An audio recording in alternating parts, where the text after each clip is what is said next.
This was your grandfather's cabinet shop, right? Correct. Yeah, I don't know the exact year he started it, but I was fairly young. I want to say it was the mid 90s.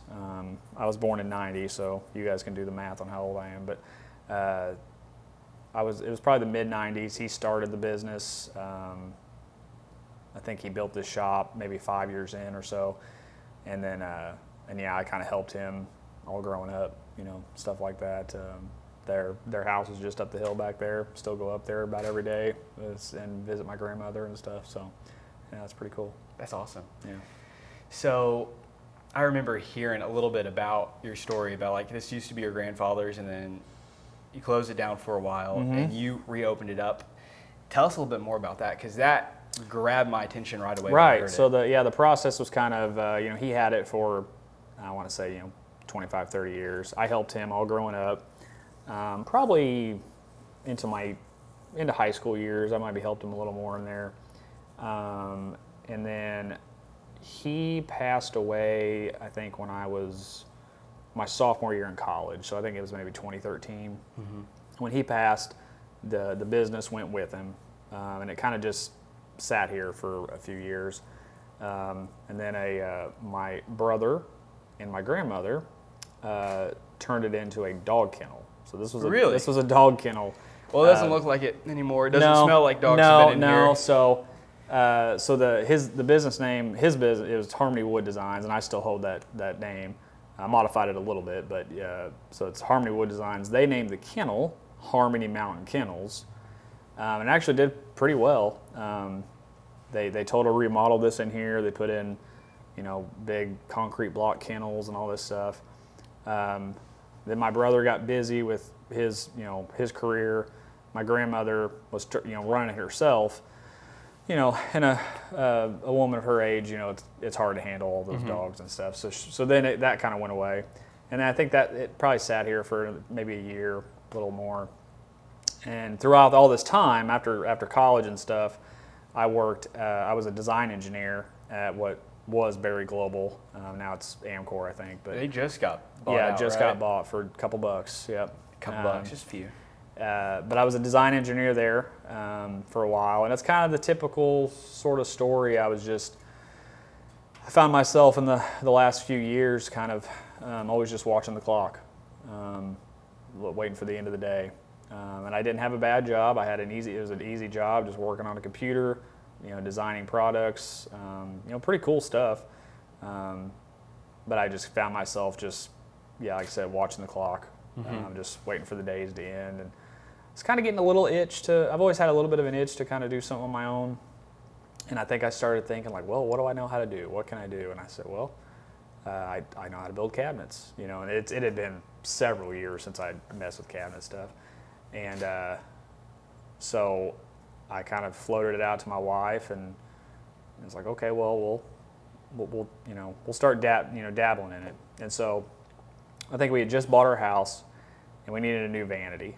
And so I built our new vanity in my garage, and I started like my business Facebook page and all this stuff, and I was just hammering that vanity on social media, like with the Harmony Wood Designs, like I've been doing it forever, just to try to get it out there, somebody to see it, and it's like, oh, well, maybe we'll have him try our kitchen or this or that, and it worked. When I was still part-time, I got maybe a kitchen, and it was the first one I did, and it went pretty well. I built it in my garage.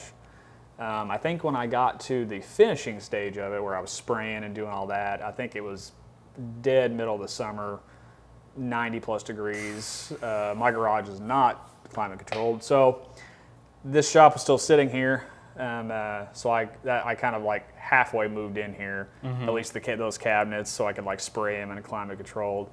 And I thought, well, this is nice. So I just basically moved everything in here. Like I had bought a table saw and all that for my garage, moved everything in here. It was still set up as a kennel, because this used to be divided halfway. Basically, we're this, about halfway here. Okay. This side was, for manufacturing, building, and then this side was just kind of like a showroom to put like finished cabinets. There was an office. But on this side was where the kennels were built. So all this, there was 10 concrete block kennels. Didn't have any room in here. So I did everything in here. And I was like, this is nice. This is cool. I have my own shop. And then just like that itch kind of kept building more and more. I kept getting, more and more business, and that balance was getting much more difficult. As far as my professional career as a design engineer and doing this. And I was coming in the morning, it's like typical side hustle thing. I was coming in early in the mornings. How early were you coming in? Oh, it was probably 5:30. Yeah, pretty What early. time do you have to be at Barry? Kind of like 8 o'clock, Okay, something like so you that. couldn't get, like, Well, 2? yeah, we had, it was a soft, you come in at 8:30, you leave at 5:30, whatever, Yeah. Pretty soft stuff. But so yeah, I remember just it was cool because I'd come in and I'd be here, it'd be dark, and the sun would start rising about when I leave. I remember I'd leave through the back door and I'd look through this window and I just remember thinking man, how awesome would it be if I didn't have to leave? And so that really got the ball rolling in my head about well, maybe I need to think about doing this full time. And that was always the goal, but that urge kept getting stronger and stronger. And so I got to a point I had enough business backed up, on the books where I thought, well, obviously, it's something I prayed through pretty vigorously over those several months, and I felt like God was calling me to it, and so it wasn't without doubts and fears and everything else, but we took the plunge. Like I said, I think it was maybe February, March of 2020. So yeah, it was scary, but we're about 5 or 6 years in, and I guess it's still scary, but we're moving along now. So 5 to 6 years in, man, I love your story, and yeah, that's awesome. Yeah, it's been a journey. It's been a journey. So what's it like to be carrying your grandfather's legacy? It's very cool. It's very cool. It's actually funny. There's things that he did because he was just he never tried to build it up, scale it, and so he was basically by himself all the time, minus when we would help him. But he would do things, or I would remember how he did certain things, and now I would think, well, why did he do it that way? That's silly. Like, why not just do it that way? And I'd do it my way, and then I'd be like, oh, that's why he did it that way. Yeah. And so it's kind of funny how that it's just I keep drawing back to that, a lot of the things the way he did it, but it's cool. I've gotten some customers that come to me for work that have work that he did for them. Wow. So he did their kitchen 20 years ago, and now they want a vanity or something, or vice versa, so that's pretty cool. That is pretty cool. And it's actually kind of cool because I can go into those houses and see the cabinetry and think, yeah, that looks like his, or I might have even worked on that, So it's pretty cool. I know my family, they really like that aspect of it too, just kind of carrying on, what he started and what he built. So, yeah. Yeah, with what I do with video stuff, we tell stories, but I love companies that have stories like this. Right. Because not everybody has it. It's just they're just going. It's a business, and that's awesome, and I love the hustle. But when it's generational, right, and you get to see the whole story progress, because the business was over, and now it's been revived again, and you get to carry that torch. Yeah. How old are your boys? So we have 3 boys. We have a 5-year-old, a 3-year-old, and a 3-month-old.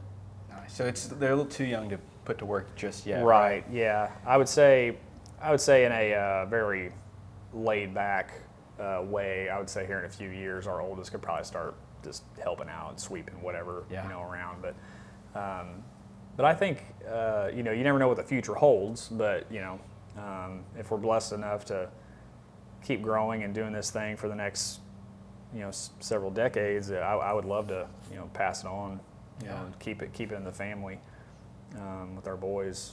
But obviously you never know what's in store. So, but that would be a really cool idea though to pass it on. That's awesome. So you're growing it though now, right? That's the goal. Yes. So we are growing a lot, and it can be a little daunting at times to handle that. But I have a really good support group.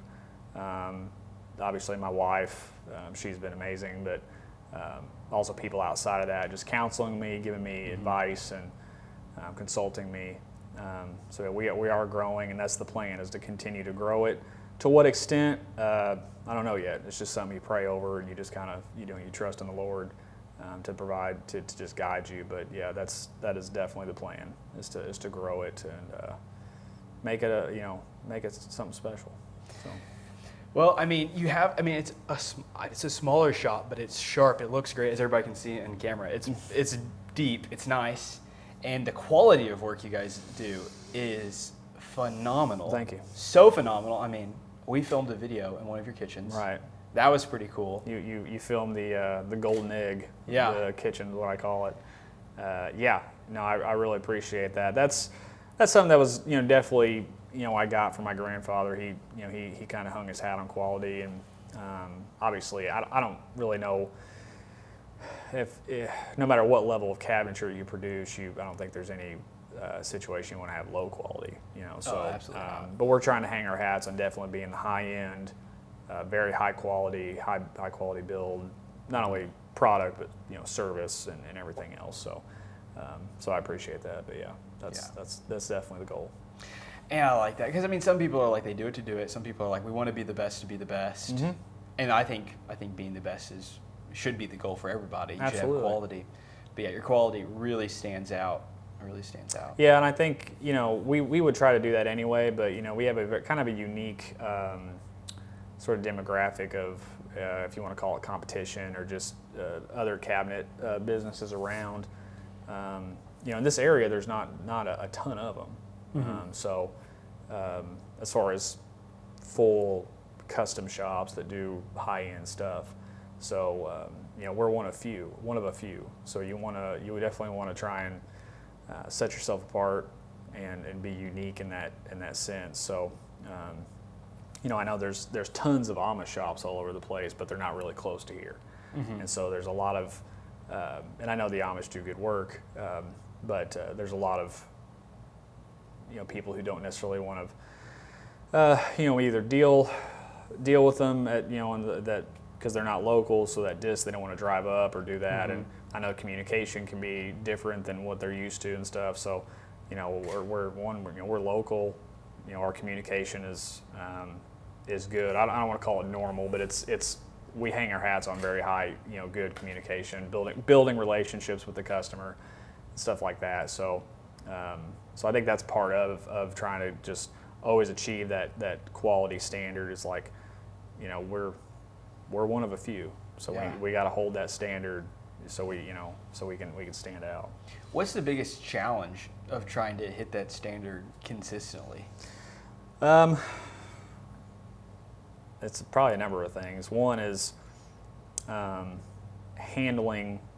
essentially handling your growth properly. Like, obviously, I'm far from knowing everything or having this thing figured out completely. So definitely handling your growth properly. Don't bite off more than you can chew. As a business owner, especially early on, you just want to grab everything, every single job you can, and you still want to, but then you just get overbooked, mm-hmm. and then you find yourself rushing, and that can cause some quality issues. And so I think definitely handling your volume correctly is a big part of it, and then just intentionality. I mean, that's you have to have your standards, and you can't waver from them no matter what. Like, something happens, there's a quality issue, and like, to take care of it, to meet your standards, it's going to set you back this set amount of time. You just have to. Your customer might not like it, but you have to hold your standard. Mm-hmm. And so those are just a couple things I think that kind of go into it for sure. Awesome. If you're gonna restart, what's the biggest lesson you're I'd apply this right out the gate? Would it still be this is my standard, or would you change the way you started taking business on? Yeah, if we were to restart, one is I would reach out to as many people as I could that have any kind of value, that would have any kind of valuable advice. Business owners or people who have been involved in business, somebody who could tell you, and whether they own a cabinet business or just something similar, they could tell. There's a lot of things that when you start a business, you just have no idea to expect it. That have nothing to do with making your product. It's just running the business. And so definitely reaching out and taking some time. I mean, taking a few months at least, and just reaching out to people and trying to gain as much information as you can on the what ifs, what to prepare for, things like that. That's something I didn't do. I can be a little bit of a go-getter, so I was just like, hey, let's go, let's do this thing. I know how to build cabinets, great, but there's a whole another side of running a business that has nothing to do with your product, and that's been a challenge. And there's some aspects we're still trying to catch up on that. But yeah, that's probably the main thing is, man, reach out to people who have a wealth of knowledge they can share with you. And there's plenty of people who just want to help. So find you some people like that can really just help you prepare, so you don't go into it completely blind. You know what to expect. Things to prepare for, whether that's I need to save up more money, or I need to get this piece of equipment or do this. Like there's a number of things that I was not prepared for, just because I just jumped into it. I could smile about it now, obviously, but yeah, I think that's one is man, just do your homework. Do your homework, because running a business, I think the example I hear is, you can make the best cupcakes in the world, but that doesn't mean you can run a cupcake business. That's kind of the gist of it. Like there's a whole other side you got to really prepare for, and constantly be learning as you go. Oh, you have to learn all the time. So I've learned, dude. I tell you what, I did video stuff on the side for like forever, just like learning how to make videos. And even from like a year ago, the quality's increased just because I've been doing it so much. But you don't realize how much you don't know until you get going. Like I learned more like the first week, first month than I did ever. Oh yeah, big time. And I was like, whew. Yeah. I'm like, let's go get it. I'm ready. And they're like, oh, that's hard. This Right. is different. I should have done this, should have done that. And also taking the time to just actually think once a week. Oh, you're just like pondering. Yeah, stepping back, being able to step back, and what I would say work on your business and not in your business. The amount of time you need to account for to do that is way more than you would ever think, which I know you know that as well, or any business owner knows that. But you just think, you going into it, you think, well, all my time's going to be on the product. But man, especially if you make a good product and you start growing, you need a lot of time outside of the business to work on the business, to whatever it is, quoting or ordering, or just trying to build out systems and processes and stuff like that. And if you don't kind of maneuver that correctly, you'll find yourself, you just have no time, and you're just, I would say, I don't know if stuck's the right word, but you're stuck in the business, which isn't 100% bad, because you're the one that's good at it. You're making your product. You're the reason that you're growing, but you have to have that time outside to work, to step back, see the whole view of it, and kind of guide your business and grow it from the outside, instead of just being right there in the thick of it all the time. Yeah, I couldn't agree more. Yeah, it can be a struggle. It is a struggle. It's fun though. It is, yeah. I mean, I find myself, when you're in the middle of it and you're, your business owner stress, and you're just thinking like, oh, how am I going to do all this or whatever, and then, you get through it and you look back and think, oh, well, I wouldn't say smile about it, but you just kind of like, okay, well, that wasn't as bad. It's never as bad as you think, but. And sometimes the solutions are so simple. You're trying to, I don't know about you, but for me, I'm like, okay, I need us to scheme out how we're going to solve this problem. And then you take you come back the next day after you've slept with fresh eyes, and you're like, oh, we can just not do this one thing. Right. The schedule flows, the process is better. Right. Absolutely. So it's crazy. Yeah, for sure. That's awesome. It's fun stuff. It is fun. I love it. It's fun. I actually had a fellow business owner text me the other day, and it was a joke, but he said one of the best things I love most about my job is all the different things I get to experience. And then he put ... So I knew it was sarcastic, and I said, wait for it. And he said, I'm about to add mental breakdown to that list. And I thought, that can be a weekly thing as a business owner. You know, you get really tied up in all your stuff, and it's just like, it's a lot. So yeah, definitely trying to give yourself time to manage that properly is pretty crucial. So. Yeah, that's awesome. Yeah. So you're staying busy, 5-6 years in, right? Yes. Yep. Working hard, go-getter. Right. Let's see here. What advice? So we said what you would do differently. The Facebook play, that was your play getting started. Would you do that again? Yeah. I mean, whether it's Facebook or any social, Facebook just seemed like the most, whatever you want to call it, biggest bang for the buck. You know, like that's where a lot of the views and stuff would come from. And I'm far from a social media expert, but at the time it just seemed the easiest. Now, so I have a question. You have a Facebook page. Right. Do you have a website? I do not. Okay, so I was doing some research. I didn't think you did before we came on, and I talk to people about marketing all the time because that's what we do. Mm-hmm. But it's hilarious because personally, as someone in the marketing world, I'm like, you have to have a website in 2025 if you're going to have a successful business. Right. But the amount of businesses in Evansville that just have a Facebook page with like 10,000 followers and are multi-million-dollar, like $10 million companies, you're like, It's easy. that's crazy. Yeah, it's easy. I think that's why it's super easy. You don't have to do a lot. There's not updating or anything. You just put your pictures with the It's like, this is what I did. caption, and it's simple for people too because they're already on the whatever platform it is. They're already on there, so it's not like, oh, we see you and now we got to go to your website, and they're just on there, and It's right there. You know. Now, West Coast, East Coast, they're all Instagram now. So I'm curious to see what the catch-up looks like for Evansville, because Evansville's traditionally 10, 15 years behind on Gotcha. everything, right? But also, yeah, I don't know.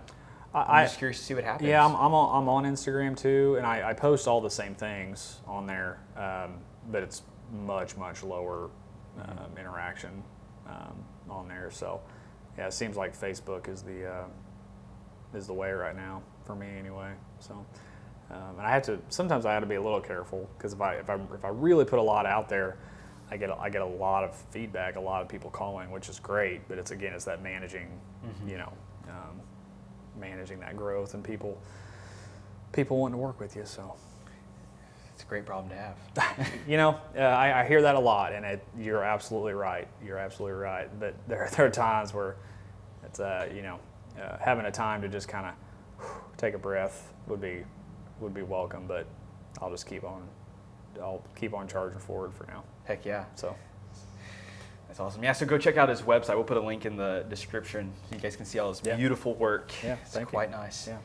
Awesome. Well, I don't know how long we've been going, but we like to ask one fun question. Sure. Every video, everybody knows what the question is. What's your favorite movie? As video people, we ask what movie you like. I don't even know if I could say a favorite. It probably just goes on. I've had favorites along the years. I used to be a big Adam Sandler fan. Really? Oh yeah, back in the day, Happy Gilmore and Are you excited for the new one? Yeah. Actually, I am. I'm gonna try and I keep forgetting when it comes out, but yeah, I'm excited about that. I don't even know if I have a. There's a lot of like Pixar movies I actually really like. Yeah. Like Hercules. I love Hercules, and my boys are getting into them now too. So I've always been a big fan of those. Oh, you went with Danny DeVito? Mm-hmm. My wife loves that movie. Oh yeah. I give her a crap. I'm like, wow, you're kind of a pagan now. Oh yeah, yeah. But yeah, I was always a big fan of those, and I don't know if I can pinpoint a favorite. Like I said, it probably changes over the years, but I was always a huge Office fan, like TV show. Yeah. Love The Office. I've probably seen most every episode of that, I don't know, 10 or 15 times. I mean, I was one of those where I just like, when it was on Netflix, you just, play it over and over. The Office is hilarious. Yeah, The Office is awesome. And they couldn't make it today. No, I keep seeing people talk about them, rebooting it or bringing it back, and I thought you probably shouldn't because it wouldn't be the same show. Also, Hollywood should just stop remaking things. Yeah. For like 50 years. Let people forget about it, new generation. Yeah. They're just squeezing our wallets, just wringing them out. No fresh ideas, so let's try to go back to what works. But I don't know if that was the answer you're looking for, but I don't think I can pinpoint a favorite movie, but I do love The Office. So. No, those are all good. I like the movie question because it tells you so much about kind of like who a person is quickly. Mm-hmm. Like, what did they say? The first thing like a lady notices about you is your shoes. Right. And if you look at people's shoes, you're like, okay, I get the vibe of who this person is. Yeah. I feel like movies are the same. I would say in general, a comedy. It was always the movies I would go towards was comedies, especially I'd hate to admit it, like the real dumb comedies. Mm-hmm. I always like watching those. I like those too. My mom was never a fan of them, but I always liked them. So. You like Napoleon Dynamite and Nacho Libre? Yeah. I don't think I've ever seen Nacho Libre, but I've seen Napoleon Dynamite. It's the same director. So it's probably it seemed. I think I've seen bits and pieces of it. And it seems like the same vibe. Mm-hmm. So I could totally see that. But yeah, I like that movie. Sweet. Yeah, it's a good movie. And the same director just did the Minecraft movie. I do want to see that. I haven't seen that yet. I watched it and I was like, all right, Joe, you've aged. You're not the demographic for this anymore. Just with it being Minecraft, it's focused into like 9-year-olds. Right. But if you're a Napoleon Dynamite Nacho Libre fan, he's got so many Easter eggs from those movies in there, and that alone was good. Yeah, was fun. Worth it. Yeah. I'll have to check it out. I think that's one I've been wanting to see. It seemed like is it a kind of a kid? Is it kid more? Is it okay for kids? Yeah, I think is it PG? Is it PG or G? I don't know. Yeah, we're gonna go with Okay. One of those. Yeah, I think my boys would probably like it. It seems like one of the movies. There was like one stupid thing that was inappropriate. It would go over a kid's head, but you're like, Hollywood taints everything nowadays. Yeah. But besides that, it was pretty stinking good. It was good. I'll have to check it out. For a kids movie. I'll have to check it out in on my spare time. Yeah, all that spare time you have. Yeah, it's a lot. Let me tell you, dude. Yeah. You understand? I understand. Well, so Maggie, my wife, and we try to watch like a movie a week. It's like I'm the movie guy. I like to stay up to date. Mm-hmm. But recently, like we'll make it like halfway through a movie, and we start at 8:00, and we're passed out by 9. And I'm like, what has happened? I'm 23. That's pretty. Yeah, you're fairly young to. I mean, when I was 23, of course, I was, like a lot of people doing wild and dumb things back then. But I wasn't passing out at 9:30. I know that now, 100%. Yeah. But it's funny how it works. Like you just you settle into your old spirit. You do. Well, it's normally at the end of the week, so you've stayed up, you've got up early, you've hit the grind, you've made things happen, and you're like finally. I think me having 3 kids definitely pushed me towards. I believe it. Yeah. Once they go to bed, and it's 8:30, 9 o'clock rolls around, we're ready. We're ready for bed for sure. That's awesome. But it's fun though.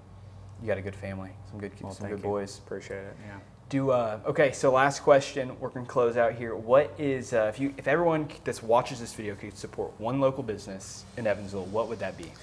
Oh man, I might think of it specifically here in a second, but I would say in general just support local in general. Like it's not always convenient, but just go and support local. Whatever industry it's in. And again, I can't think of a specific one off the top of my head, but they're all over the place. I mean, and it could be, it might not even necessarily be somebody who does it full time. It could be somebody who does it on the side. Mm-hmm. But you going and supporting them could help push them, where they can go full time with it. So I would say if you have the opportunity, go and support local, because it can really drive a community in an area. So. Sorry, I don't have a specific one. No, that's okay. For you, support local. That's the goal. So if you're watching this and you're like, hey, this company has a great story, send them this video and we'll get them on the show. Yeah. Yeah. Absolutely. Awesome. Well, everybody, thank you for watching. Like, comment, subscribe. You know the drill. And we have another video right here for you guys to watch. And have a wonderful day. Thank you. Appreciate it, man. Yep. All right, we got to smile for the thumbnail.